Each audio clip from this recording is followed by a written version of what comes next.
कल्पना कीजिए एक ऐसी शक्ति जो आपके सबसे बड़े दुश्मन की जुबान को पल भर में बांध दे। एक ऐसी देवी जिनका नाम सुनते ही शत्रु थर थर कांपने लगे। आज हम बात करने जा रहे हैं उस महाविद्या की जिसे ब्रह्मांड की सबसे रहस्यमयी और शक्तिशाली देवियों में गिना जाता है, माता बगलामुखी। वो देवी जिन्होंने ब्रह्मांड के विनाश को रोका, जिन्होंने असुरों की जीभ खींचकर उन्हें पराजित किया।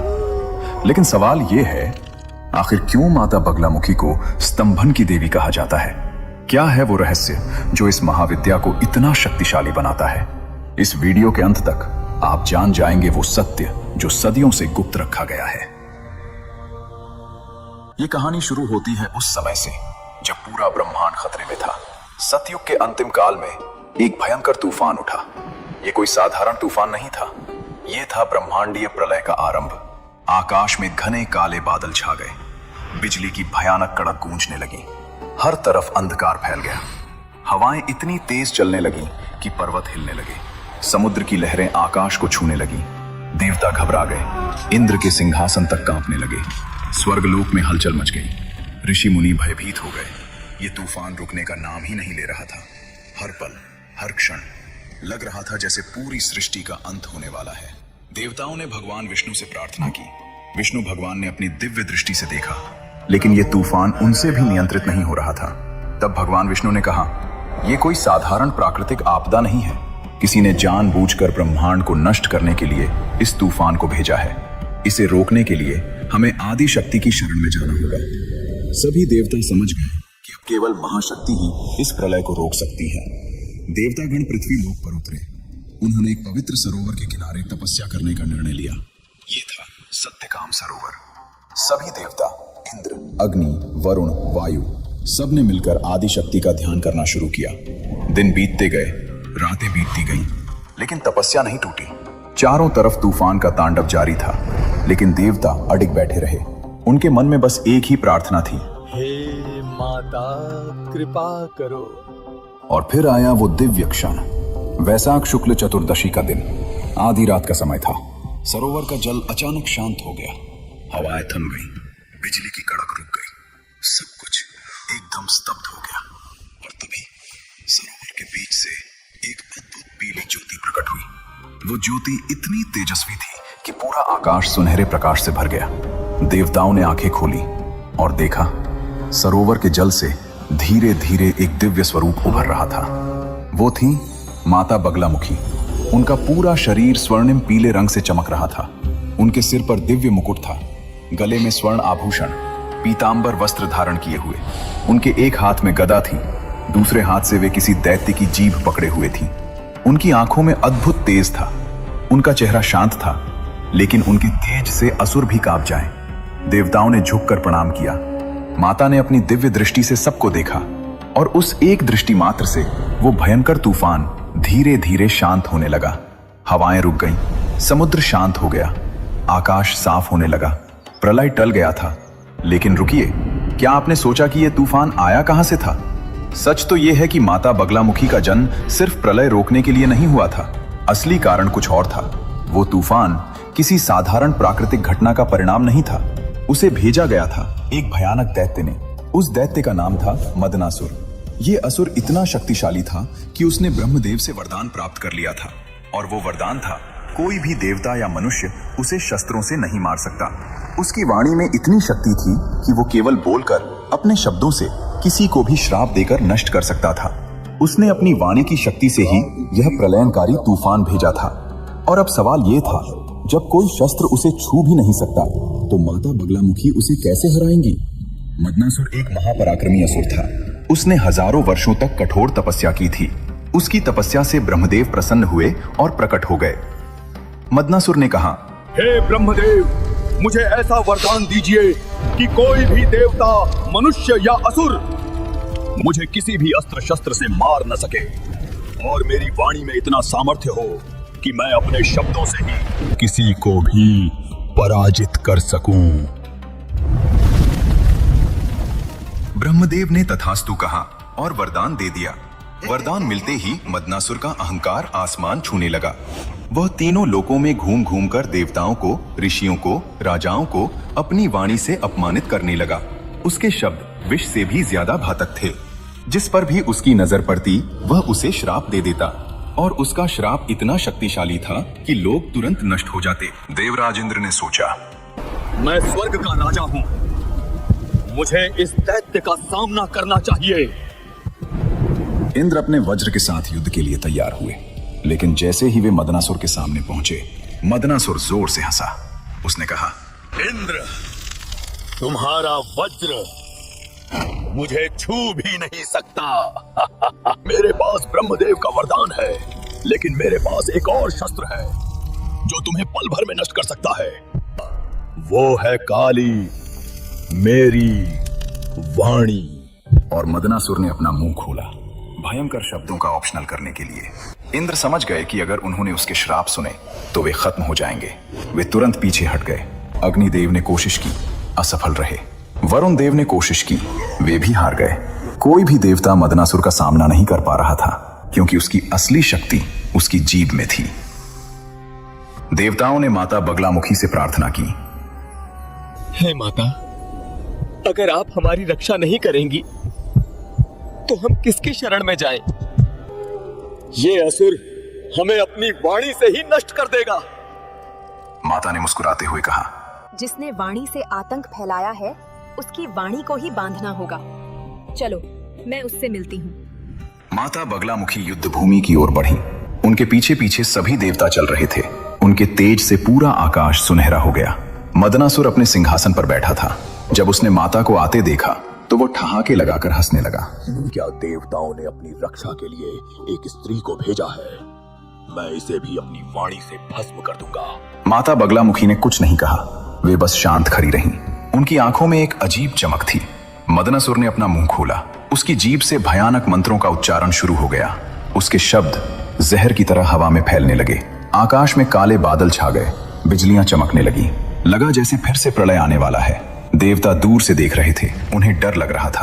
अब क्या होगा, वे सोच रहे थे। लेकिन माता बगलामुखी बिल्कुल शांत खड़ी थी। उन्होंने अपनी आंखें बंद कर ली और अपनी दिव्य शक्ति को जागृत किया।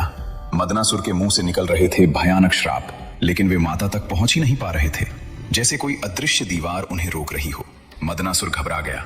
उसने और जोर से मंत्र पढ़ना शुरू किया, लेकिन कुछ भी काम नहीं कर रहा था। और तभी एक पल में माता बगलामुखी मदनासुर के बिल्कुल सामने प्रकट हो गईं। इतनी तेजी से कि मदनासुर समझ ही नहीं पाया। माता ने अपना दिव्य हाथ बढ़ाया और मदनासुर की जीभ पकड़ ली। उस एक पल में पूरा ब्रह्मांड थम गया। मदनासुर चीखना चाहता था, लेकिन उसकी आवाज नहीं निकल रही थी। वो बोलना चाहता था, लेकिन उसके शब्द गले में अटक गए। वो मंत्र पढ़ना चाहता था, लेकिन उसकी जीभ हिल ही नहीं रही थी। ये थी स्तंभन शक्ति, शत्रु को वहीं रोक देने की शक्ति, उसकी वाणी को बांध देने की शक्ति, उसकी सारी ताकत को स्तब्ध कर देने की शक्ति। मदनासुर की आंखों में भय दिखने लगा। पहली बार उसे डर लगा। वो तड़पने लगा, छूपने की कोशिश करने लगा, लेकिन माता की पकड़ लोहे की तरह मजबूत थी। माता बगलामुखी ने कहा, तूने अपनी वाणी का उपयोग अधर्म के लिए किया। तूने निर्दोष लोगों को श्राप दिया। तूने अपनी शक्ति का दुरुपयोग किया। अब तेरे सारे श्राप तुझ पर ही लौट आएंगे। और माता ने संकल्प किया। उसी पल मदनासुर के द्वारा दिए गए सारे श्राप, सारी नकारात्मक ऊर्जा उल्टी घूमकर उसी पर टूट पड़ी। मदनासुर के अपने ही शब्द उसे जलाने लगे। उसके अपने ही मंत्र उसे नष्ट करने लगे। वो अपनी ही शक्ति से, अपने ही विष से खत्म होने लगा। कुछ ही पलों में मदनासुर का शरीर राख में बदल गया, हवा में उड़कर गायब हो गया। युद्ध समाप्त हो चुका था। माता बगलामुखी ने मदनासुर की जीभ छोड़ दी। वे शांत खड़ी रही। उनके चेहरे पर विजय का अहंकार नहीं था, बस करुणा थी। देवताओं ने दौड़कर माता के चरणों में प्रणाम किया। हे माता, आपने ब्रह्मांड को बचाया, आपने हमें बचाया। माता ने मुस्कुराते हुए कहा, मैं सिर्फ धर्म की रक्षा करती हूँ। जब भी अधर्म बढ़ेगा, जब भी कोई अपनी शक्ति का दुरुपयोग करेगा, मैं प्रकट होंगी। आकाश फिर से साफ हो गया। सूरज की किरणें चमकने लगी, पक्षी फिर से चहचहाने लगे, नदियां शांति से बहने लगी, ब्रह्मांड में शांति लौट आई। माता बगलामुखी को 10 महाविद्याओं में 8वां स्थान प्राप्त है। महाविद्याएं वे 10 शक्तियां हैं जो माता पार्वती के अलग अलग रूप हैं। हर महाविद्या की अपनी विशेष शक्ति होती है और माता बगलामुखी की विशेष शक्ति है स्तंभन। स्तंभन का अर्थ है रोकना, स्तब्ध करना, शत्रु को उसी जगह पर जमा देना, उसकी सारी शक्तियों को बेकार कर देना। जब मदनासुर की जीभ माता ने पकड़ी तो उसकी सारी शक्ति खत्म हो गई। यही है स्तंभन की शक्ति। माता बगलामुखी को पीतांबरा भी कहा जाता है। पीतांबरा का अर्थ है पीले वस्त्र धारण करने वाली। पीला रंग बहुत महत्वपूर्ण है। ये ज्ञान का रंग है, प्रकाश का रंग है, शक्ति का रंग है। पीला रंग सूर्य की ऊर्जा का प्रतीक है। जब माता प्रकट हुई तो पूरा सरोवर पीली रोशनी से भर गया, आकाश सुनहरा हो गया। ये दिखाता है कि माता की शक्ति सूर्य की तरह तेजस्वी है। माता का स्वरूप भी अद्भुत है। वे सिंहासन पर विराजमान है। एक हाथ में गदा है, ये दंड का प्रतीक है। दूसरे हाथ से वे दैत्य की जीभ पकड़े हुए हैं, ये स्तंभन का प्रतीक है। उनका चेहरा शांत है, लेकिन उनकी आंखों में अद्भुत तेज है। वे दयालु भी हैं और भयंकर भी। माता बगलामुखी सिर्फ शत्रुओं को ही नहीं रोकती, वे हमारे अंदर की बुराइयों को भी रोकती हैं। जब हम गुस्से में होते हैं और गलत बोलने वाले होते हैं, तब माता हमारी जीभ को रोक सकती है। जब हमारे मन में बुरे विचार आते हैं, तब माता उन विचारों को स्तब्ध कर सकती हैं। जब हम गलत रास्ते पर जा रहे होते हैं, तब माता हमें रोक सकती हैं। यही है स्तंभन की असली शक्ति। ये सिर्फ दुश्मनों के लिए नहीं, ये खुद को सही रास्ते पर रखने के लिए भी है। माता बगलामुखी के भारत में कई प्रसिद्ध और शक्तिशाली मंदिर हैं, जहां लाखों भक्त दर्शन करने आते हैं। पहला है दतिया, मध्य प्रदेश का बगलामुखी मंदिर। ये मंदिर बहुत प्रसिद्ध है। यहाँ की माता अत्यंत चमत्कारी मानी जाती हैं। कहा जाता है कि जो भक्त सच्चे मन से यहाँ आते हैं, उनकी मनोकामना जरूर पूरी होती है। खासकर जब कोई कानूनी मामला हो, झूठे आरोप हों या शत्रु परेशान कर रहे हों। दूसरा है नलखेड़ा, मध्य प्रदेश का पीतांबरा पीठ। इस स्थान को श्री पीतांबरा पीठ के नाम से जाना जाता है। ये अत्यंत शक्तिशाली तीर्थ माना जाता है। यहाँ हर साल हजारों भक्त आते हैं। बड़े बड़े व्यवसायी, राजनेता और आम लोग सब यहाँ माता के दर्शन करने आते हैं। तीसरा है कांगड़ा, हिमाचल प्रदेश का बगलामुखी मंदिर। हिमाचल में स्थित ये मंदिर भी बहुत पवित्र माना जाता है। पहाड़ों के बीच स्थित इस मंदिर में माता की अद्भुत कृपा होती है। यहाँ की शांति और दिव्य वातावरण भक्तों को गहरी शांति देता है। इन मंदिरों में ऐसे अनगिनत अनुभव हैं जब भक्तों की जिंदगी बदल गई। कुछ लोग बताते हैं जब उन पर झूठे मुकदमे चल रहे थे, जब लग रहा था कि अब कोई रास्ता नहीं बचा, तब किसी ने उन्हें माता बगलामुखी के मंदिर जाने की सलाह दी। वे गए, सच्चे मन से प्रार्थना की और धीरे धीरे चीजें बदलने लगी। झूठे गवाह खुद सच बोलने लगे, दुश्मन पीछे हट गए, केस जीत गए। कुछ लोगों का व्यापार डूब रहा था, प्रतिस्पर्धी उन्हें बर्बाद करने पर तुले थे। माता की शरण में गए और उनका व्यापार फिर से खड़ा हो गया। यही है माता बगलामुखी की कृपा। अगर आप माता बगलामुखी की पूजा करना चाहते हैं तो कुछ सरल और शुद्ध तरीके हैं। सबसे पहले पीले रंग का महत्व समझिए। माता को पीला रंग बहुत प्रिय है, इसलिए पूजा के समय पीले वस्त्र पहने, पीले फूल चढ़ाएं, जैसे गेंदा या पीला गुलाब। हल्दी का तिलक लगाएं। मंगलवार या गुरुवार का दिन माता की पूजा के लिए शुभ माना जाता है। सुबह स्नान करके साफ सुथरे कपड़े पहनकर शांत मन से माता के सामने बैठें। अगर घर में माता की तस्वीर या मूर्ति है तो उसके सामने, नहीं तो अपने मन में माता का ध्यान करें। पीले फूल चढ़ाएं। अगर संभव हो तो गुड़ का भोग लगाएं। पीली मिठाई भी चढ़ा सकते हैं। माता बगलामुखी का सबसे प्रसिद्ध मंत्र है ओम लीं बगलामुखी सर्वदुष्टानां वाचं मुखं पदं स्तंभय जिह्वां कीलय बुद्धिं विनाशय ह्लीं ओम स्वाहा। इस मंत्र का अर्थ है, हे माता बगलामुखी, सभी दुष्टों की वाणी, मुख और पैरों को रोक दीजिए, उनकी जीभ को बांध दीजिए, उनकी बुरी बुद्धि को नष्ट कर दीजिए। अगर यह मंत्र मुश्किल लगे तो सिर्फ ये भी बोल सकते हैं ओम लीं बगलामुखी नमः। या बहुत सरल तरीका है, बस सच्चे मन से कहें, हे माता बगलामुखी, मेरी रक्षा करो, मेरे शत्रुओं को शांत करो, जो गलत है उसे रोको, मुझे सही रास्ता दिखाओ। माता आपकी भाषा नहीं, आपका भाव देखती हैं। लेकिन याद रखिए, माता बगलामुखी की पूजा करते समय कुछ बातों का ध्यान रखना जरूरी है। पहली बात, कभी भी किसी को नुकसान पहुंचाने के लिए माता से प्रार्थना मत करिए। अगर कोई आपको गलत कर रहा है तो सिर्फ इतना कहिए, माता उसे रोक दो, सत्य की रक्षा करो। दूसरी बात, सच्चे मन से प्रार्थना करिए। झूठ बोलकर, धोखा देकर माता की पूजा करने का कोई फायदा नहीं, माता सब जानती हैं। तीसरी बात, अगर कोई बड़ी तांत्रिक साधना करनी है तो किसी योग्य गुरु से ही सीखिए। बिना जानकारी के तंत्र साधना खतरनाक हो सकती है। सामान्य भक्तों के लिए सरल पूजा ही सबसे एब्सोल्यूट है। मदनासुर को वरदान मिला था, लेकिन उसने उसका दुरुपयोग किया। उसने अपनी वाणी का उपयोग दूसरों को चोट पहुंचाने के लिए किया, श्राप देने के लिए किया, आतंक फैलाने के लिए किया, और माता ने उसी वाणी को उसके विनाश का कारण बना दिया। ये एक बहुत बड़ा सबक है। हमारे शब्द बहुत शक्तिशाली होते हैं। हम अपने शब्दों से किसी का दिल तोड़ सकते हैं, किसी को चोट पहुंचा सकते हैं, किसी का जीवन बर्बाद कर सकते हैं, लेकिन हम अपने अपने शब्दों से किसी को खुशी भी दे सकते हैं, किसी का साथ भी दे सकते हैं, किसी की मदद भी कर सकते हैं। माता बगलामुखी हमें सिखाती हैं, अपनी वाणी पर नियंत्रण रखो, किसी को बेवजह चोट मत पहुंचाओ।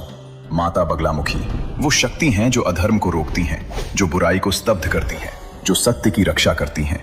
जब ब्रह्मांड खतरे में था तो माता ने आकर उसे बचाया। जब देवता असहाय थे तो माता ने उनकी रक्षा की।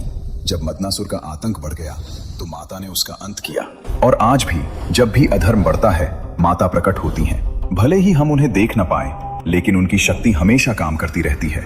माता बगलामुखी की कहानी सिर्फ एक पौराणिक कथा नहीं है, ये है शक्ति की कहानी, न्याय की कहानी, धर्म की विजय की कहानी। याद रखिए, जब भी आप मुसीबत में हो, जब लगे कि कोई आपको गलत कर रहा है, तो माता बगलामुखी को याद करिए।